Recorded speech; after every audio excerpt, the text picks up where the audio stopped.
Hello, this is Lady Boulay, and I hope you are having a wonderful day. Thank you for your support. Thank you for subscribing to the channel. Thank you for your thumbs up, for your comments, and thank you for sharing the videos. Thank you for all you do to support the channel.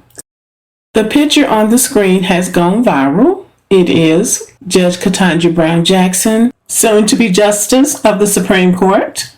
Her husband, Patrick, is kissing her forehead, comforting her after a long day of grilling by the Senate in the confirmation hearings that she's going through. The reason this picture has gone viral is that it captures authentic human emotions. This is a husband comforting his wife after she's been through a rough day of, some people say, racist, questioning her about decisions that she's made on the judicial bench. She is sort of looking like, I've had it today. And he's basically saying, it's okay, I got you. It's sort of that kind of feeling. And it has generated a lot of discussion in Black America about interracial marriage, especially between a Black woman and a white man. And I'm going to go a step further and say between a dark-skinned Black woman and an attractive, very accomplished white man. This is the heart of the discussion. Black women are having this discussion on social media and in public and private spaces, and the opinions are varied, but everybody agrees that Black women need some better options. As you know, I support functional and healthy relationships on this channel between Black men and Black women. But I want to emphasize again, this is a dark-skinned Black woman with natural locks who has traditional African-American features. This is the type of Black woman that for many Black men is not a desirable candidate for a mate. And it doesn't matter to them how accomplished she is, how compassionate she is, how nurturing and truly caring she is. If she's willing to help him to nurse his mama through a chronic illness, that doesn't matter to many of them because she does not look like a white woman or an almost white woman. And I'm going to pause to say this. This white man could get any kind of white woman than any kind of Black man could get. And better, but he chose her. And it doesn't appear that she had to cross hell on a spider's web to get him either. It appears that he sees her as the prize. This is what he wrote to his wife in a tweet on June of 2021.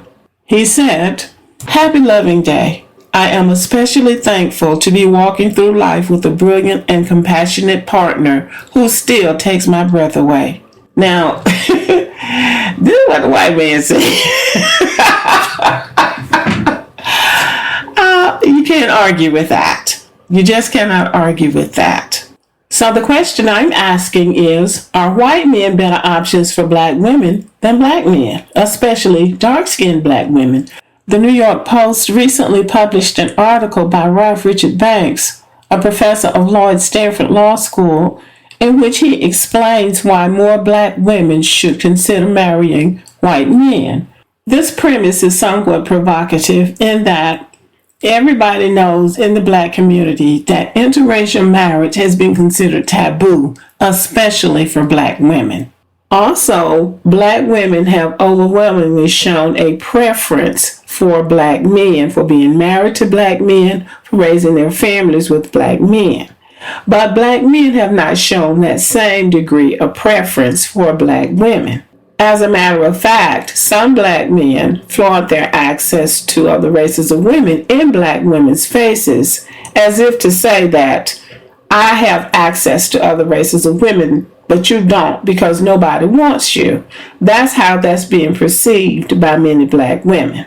This has infuriated some Black women and has given rise to what is now being called the divestment movement, in which Black women are saying that they are divesting from Black men and that they seem to be on a tear to prove to black men that not only can I get somebody else, I can get better in another race than you can. I think that seems to be what black women are saying, and that's what this article really is pointing to, that black women who are marrying out are actually marrying high quality, high value white men. And just to put to rest the lie that black women can't get white men, in 1980, 3% of African American women were married to white men.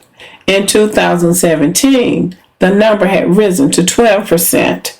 So that means that it's trending up. And in another 20 years, it might be 25 or 30% of black women marrying white men. So they need to stop, this whole fantasy. And it's wishful thinking that black women can't do any better, so they have to settle for any black man. Black women are proving that that is not the case. And I think increasingly they are going to make a decision not to spend their lives trying to be good enough for some low achieving man, or a high achieving man for that matter, who doesn't value them because of their skin tone, their hair type, their features, or some other frivolous reason that they've come up with. Now, black men do make the argument that they marry out more than black women, and they seem to wear that as a badge of honor, that there are more of them, about 25%. In other words, 2 times the number of black men marry out to other races than black women.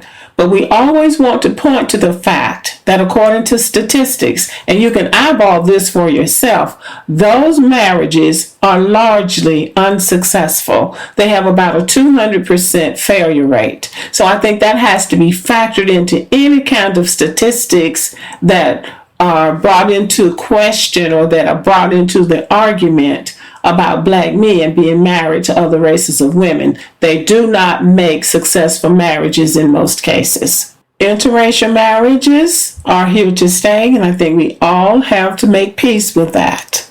One of the things that I think would be very helpful, and it would be respectful, if black men would stop trying to speak for other people, especially white men.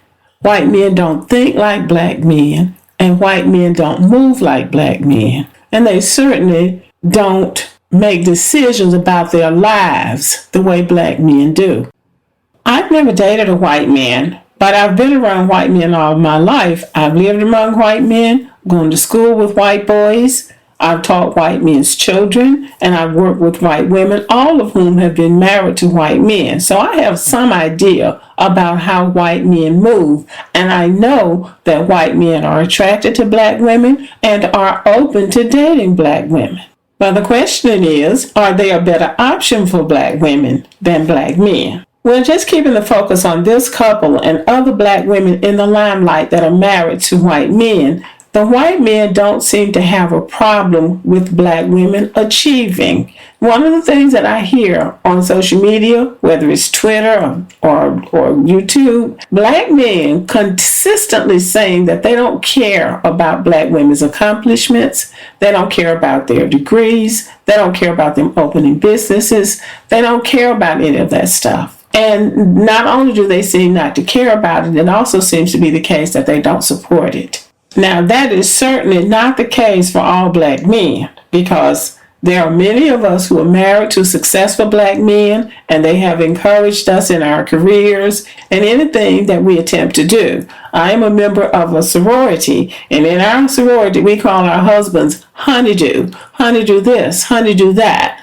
Honeydew whatever I need done, and they do it because we are church-going, family-oriented, civic-minded professional women, and they are church-going, family-oriented, civic-minded professional men. They like being married to women like us. They want to be married to women who are like them, who are career-oriented, who are family-oriented, community and civic-minded, and who see the world pretty much like they see the world.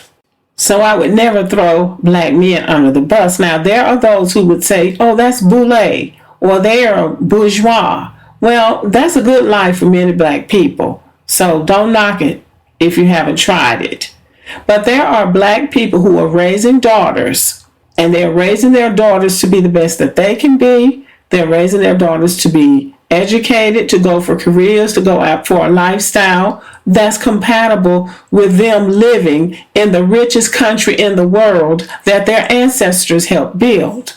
And there are black people who do not want their daughters and their nieces and cousins and sisters jerked around by men who think that all they have to do is show up. And this is where women like Ketanji Jackson come in. She comes from a very middle class family. She's a very high achiever, well educated. She went to Harvard Law School as a dark skinned woman with African American features, basic African American features. And we don't even have to guess. We pretty much know that any black man that would have been there with her at Harvard Law School would have been chasing behind a white woman or a racially ambiguous woman. They would not have been looking at her. So these women have to have partners too. And everybody doesn't want to just sit and wait for the right black man to come who might not come.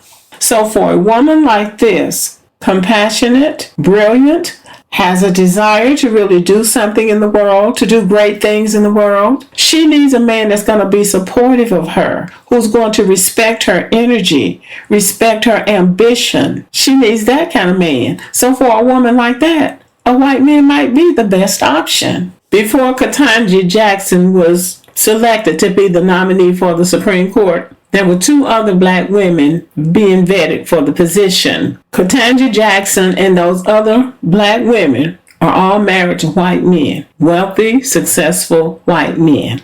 It seems like the white man is the rule rather than the exception for this type of black woman. But I'm going to go a step further. This crowd on YouTube is always talking about hood rats and black women who will maybe not be as brilliant and as ambitious. And I'm talking about the black women who live in the hood. They always talking about those women and putting those black women down. But I've got news for you. I know a little bit about the hood too.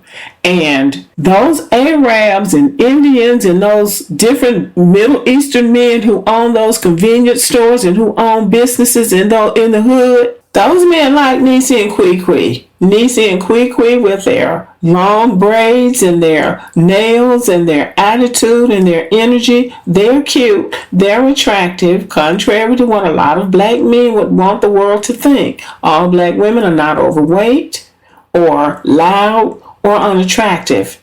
So black men can keep on trying to play black women cheap if they want to. They gonna look around and Nisi and Kwee gonna be gone. So then they may not have a choice but to go with their other options, their preferences, because black women will have the options that they want when they open up their minds and their hearts. That's all I'm saying. And I'm saying this as a black woman who supports functional and healthy relationships between black men and black women. But black women deserve men who love them and who value them and who see them as being worthy of respect, of being put on a pedestal too. Because if you put her on a pedestal, she'll put you on a pedestal too. That's sort of how it works. But in many cases, black women have basically been used as stepping stones as black men explore their options, then move on with their preferences to higher ground, and black women are left holding the bag. And that bag can usually have 2 or 3 babies that she has to raise as a single mother. In the best case scenario, black men and black women would meet at a point of agreement and build strong and healthy families and communities together. But it takes both of us wanting to do that. Black women who are being disparaged because of their skin tone, that has been very hurtful. And the self-esteem of black girls and black women has been damaged because of it. So for black women who have felt unloved and unappreciated by black men, a white man might be the best option, because a white man is not going to compare her to a white woman, and a white man is not impressed with a white woman because she's white. He looks at her character too. And that's what this man says. He likes her brilliance and her compassion. We're not created to be abused and berated for what we look like naturally, or for our ambitions. So for certain types of black women, a white man really might be the better option.